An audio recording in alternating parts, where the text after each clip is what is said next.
जिस पर भी आप अपना ध्यान टिकाओगे ना, वही चीज आपकी जिंदगी में टिक जाएगी। क्रोध पर ध्यान टिकाया, क्रोध टिक जाएगा। काम पर ध्यान टिकाया, काम विकार भीतर टिक जाएगा।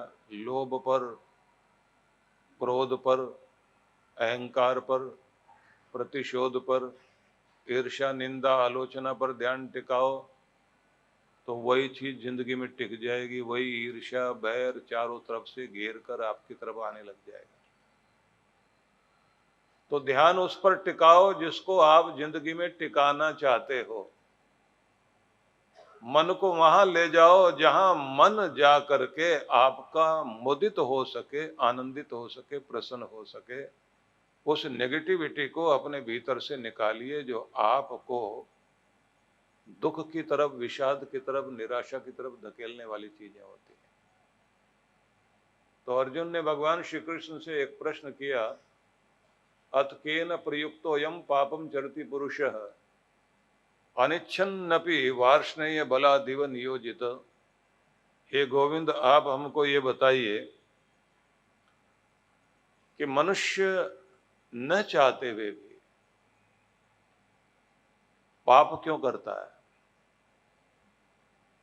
अथ केन प्रयुक्तोऽयं, किससे प्रेरित होकर यह, केन प्रयुक्तोऽयं पापम चरति पुरुष, मनुष्य पाप की तरफ चला जाता। कौन सी चीज प्रेरित करती है?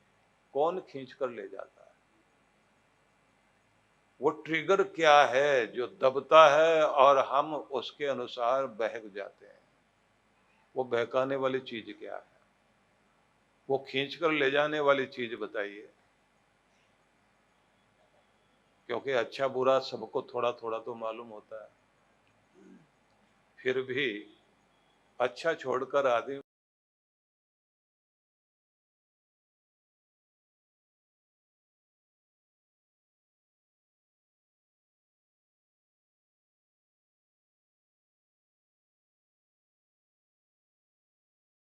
बुरे की तरफ क्यों चला जाता है? और उसने एक शब्द तो भी क्यों ये क्रोध प्रकट होता है? लालची, लोभी,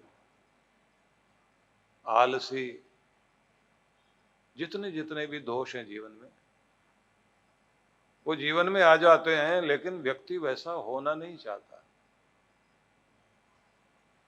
अनिच्छन्नपि वार्ष्णेय बलादिव नियोजित, कोई जबरदस्ती जैसे कर जाता है। बुराई जीतती क्यों है हमारे भीतर? अपना बैलेंस संभालते संभालते हम बैलेंस खो बैठते हैं, संतुलन खो बैठते हैं।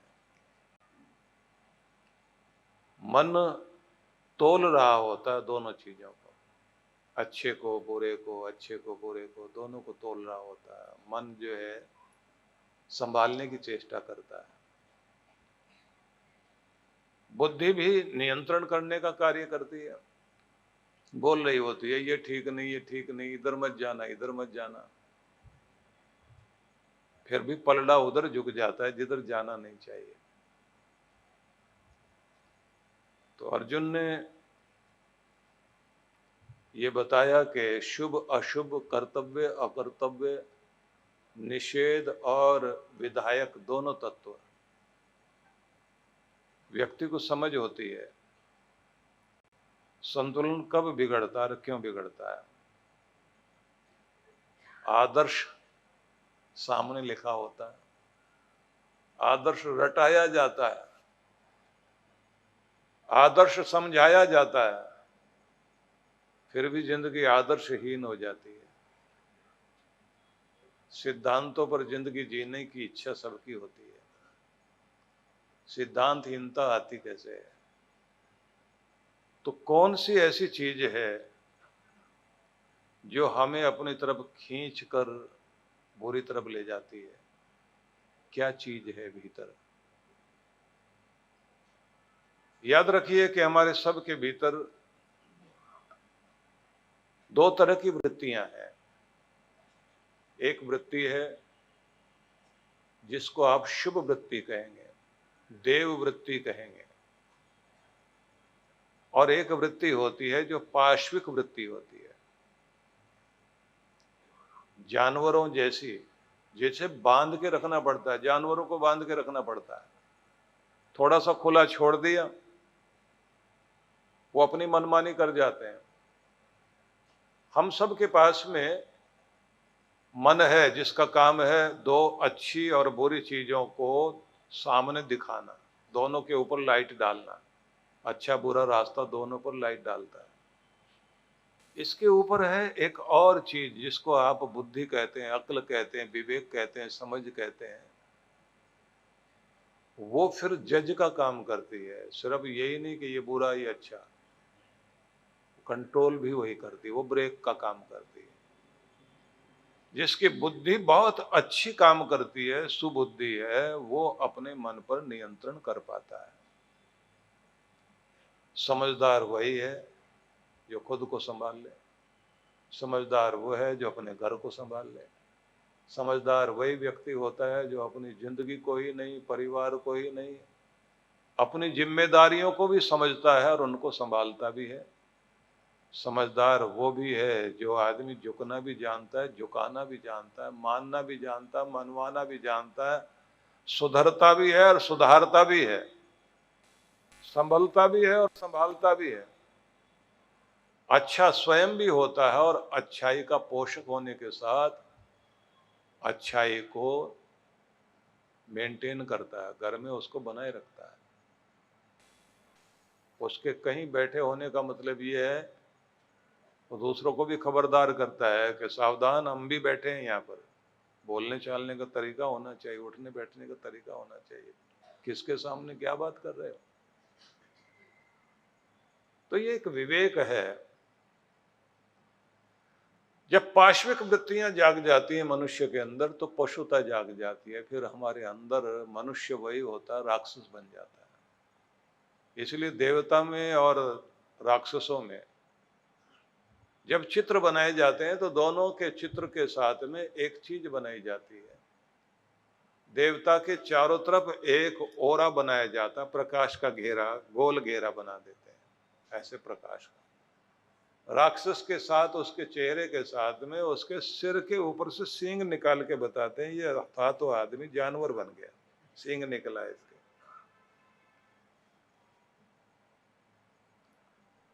और अगर ज्यादा खोंखार दिखाना हो तो ये जो दांत है ना, कील वाले दांत, दो इधर से दो दांत बाहर निकले हुए भी दिखा देते हैं ऐसे। चित्रकार इसी तरह दर्शाता है कि था तो इंसान, ये हो गया। कमाल की बात यह है कि किसी अच्छे की संतान अच्छी तो होती है, पर कभी कभी बुरे के घर में बहुत अच्छी संतान भी आ जाती है और अच्छे के घर में कोई बुरा भी आ जाता है। विश्रवा नाम का ऋषि था जिसका बेटा रावण पैदा हो गया और राक्षस के घर में प्रहलाद भी जन्म ले गया।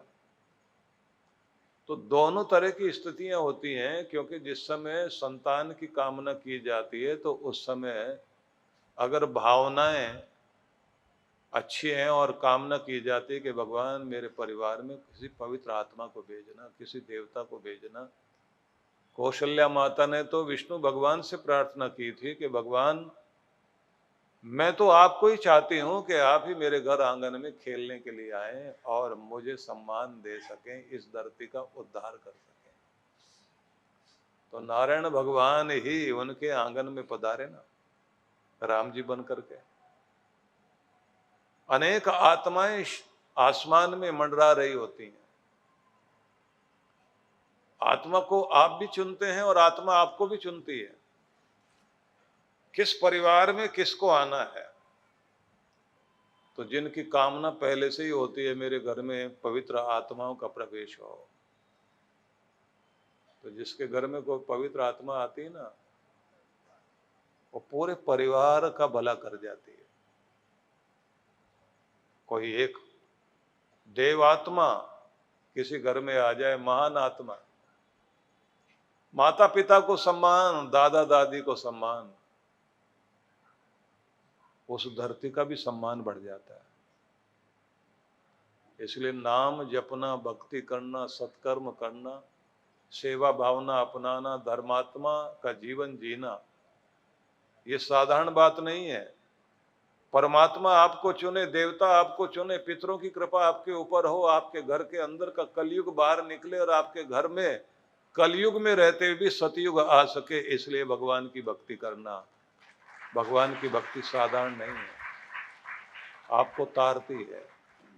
आपके जन्म जन्मांतर के जो भी पाप हैं, जिनके कारण इस जन्म में दुख भोग रहे हैं, उनका निस्तारण करने के लिए और उनको अपने जीवन से निकालने के लिए आप सबका कर्तव्य होता है कि नाम जपते जपते आप अपने पाप ताप को भी जलाएं, शोधन करें अपना। हर दिन जिस तरह से आप स्वच्छता शरीर की स्नान के द्वारा, जल के द्वारा करते हैं, घर में झाड़ू लगवाते हैं, कपड़ों का शोधन करते हैं, उसी तरह से कहते हैं वाणी का शोधन भगवान का नाम लेने से करिए और मन को केंद्रित करके भगवान के ध्यान में स्थिर करके आप अपने अंतःकरण को शुद्ध कीजिए और किसी पवित्र ग्रंथ को पढ़ते पढ़ते आप अपने विचारों की शुद्धि कीजिए। ये भी एक बात ध्यान रख लीजिए, जो पुस्तकें पढ़ते रहते हैं, ये शब्द जरा ध्यान से सुनना। जैसे हर दिन आप प्राणायाम करते हैं, हर दिन आप व्यायाम करते हैं, तो प्राणायाम से जीवनी शक्ति प्रबल होती है, व्यायाम से आपके शरीर के अंदर शक्ति आती है। इसी तरह से पढ़ते रहने से आपके मन और मस्तिष्क का भी व्यायाम भी होता है और मस्तिष्क शक्तिशाली होता है। इसलिए पढ़ते रहना और सीखते रहना चाहिए।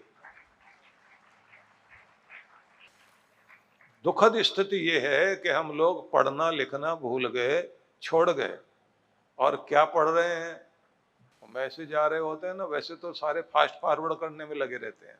सारा दिन मोबाइल फोन को लेकर के आप बैठे हुए हैं और ब्लू रेज जो उसकी निकलती है वो आपके मन मस्तिष्क पर अपना असर डालती है। रात को सोते हुए भी अगर उसको देखोगे तो आपकी याददाश्त पर भी असर पड़ेगा, आपके जो न्यूरॉन्स हैं, ब्रेन सेल्स हैं ना, वो भी डैमेज होते हैं। कम से कम 1 घंटा पहले अपने मोबाइल फोन को बंद करके सोइए। और ये बात ध्यान रख लीजिए कि जिन लोगों के दिमाग में बहुत ज़्यादा विचार चलते रहते हैं और सारा दिन मोबाइल फ़ोन को खोल करके और उसको चलाते रहेंगे, तो उसका परिणाम ये होगा कि आपके अंदर मौलिकता खत्म हो जाएगी। अच्छे अच्छे आइडियाज जो आते हैं ना, वो नहीं आएंगे, दिमाग में कुछ चलता ही रहेगा और थिंकिंग के शिकार बन गए। नींद भी क्वालिटी वाली नहीं आती फिर, और जिसकी नींद गड़बड़ हो गई तो उसके चेहरे के अंदर फीकापन आएगा। बेकार का चेहरे पर कुछ भी लगाकर आप चमक बढ़ाने की कोशिश कीजिए, सच्ची खुशी चली जाएगी।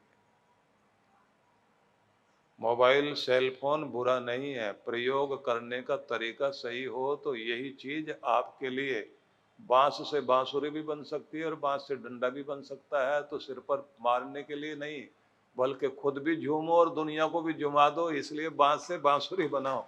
जिंदगी का प्रयोग करें, साधनों का प्रयोग कीजिए। जो भी चीजें आपको मिली हैं उनका सदुपयोग करना सीख जाएं आप, तो हर चीज आपके लिए कल्याणकारी हो सकती है, आपको ऊंचा उठाने में सहयोगी हो सकती है।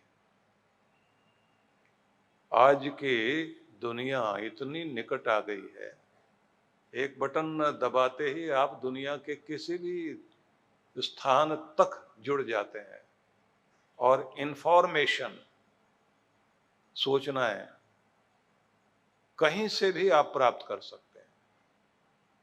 फिर भी मस्तिष्क की आदत होती है, वो सरल चीजों की तरफ भागता है। जहां सीखने की बात होती है, सीखने को तैयार नहीं होता। बिगड़ने की बात हो तो जल्दी तैयार हो जाएगा उसके लिए।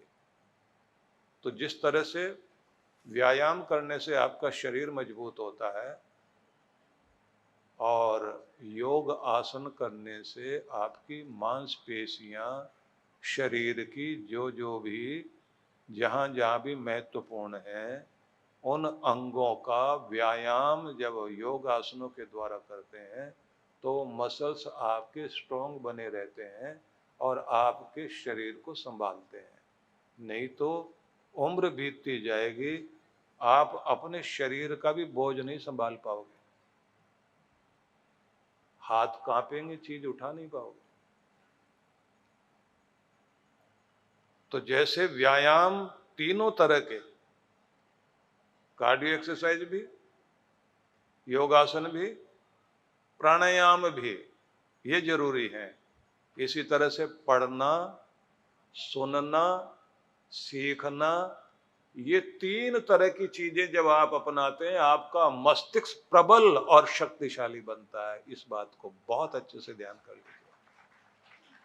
तो अच्छी पुस्तकें होनी चाहिए आपके पास और पढ़िए उनको बैठकर, अंडरलाइन कीजिए, और जो अच्छी चीजें आपको लगती हैं वो आपके पास में एक नोटबुक होनी चाहिए जिसमें आप उनको नोट करें। बेहतरीन लोग अपने मस्तिष्क को बेहतर बनाते हैं और उस बेहतर मस्तिष्क से जिंदगी बेहतर बनती है। इसलिए क्या सुनना और कहां जाकर सुनना, क्या पढ़ना, कैसे पढ़ना, इसका चुनाव करना चाहिए। सनातन संस्कृति एवं संस्कार